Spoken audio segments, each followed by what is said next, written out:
You know, people a lot of times think the whole or solitary confinement is this really quiet place. And I'm going to be the first one to tell you it is not. I found this 2-minute video online that really displayed really how quiet solitary confinement can be. So I'm going to play this video for you now, and then I'll come back on the other side and talk to you about some of the things that were going on in my unit.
Okay, so now that was 2 minutes.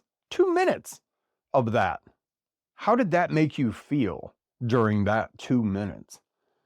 See, now that was the kind of thing that happened regularly. I mean, that was one of the most surprising things to me was how loud it would get. There were guys that would take these hard plastic cups that we had to use for drinking or if we went to chow or anything like that. It was like a coffee mug, but it was just this hard plastic cup. And guys would take that cup and bang as hard as they could against their stainless steel toilet. We had like these toilets that had the toilet and the sink. I'll show a picture of one here, but they would literally just bang as hard as they could with these cups. And it would be so bad. It would just echo throughout the tier because everything in that tier, remember, is just concrete and metal doors. Sounds just travel and echo. I mean, it got to be pretty bad. There were days where I would wake up in the morning and it would just be a constant somebody taking their cup, banging against the toilet, banging against the door, yelling outside of their tier, just all sorts of stuff.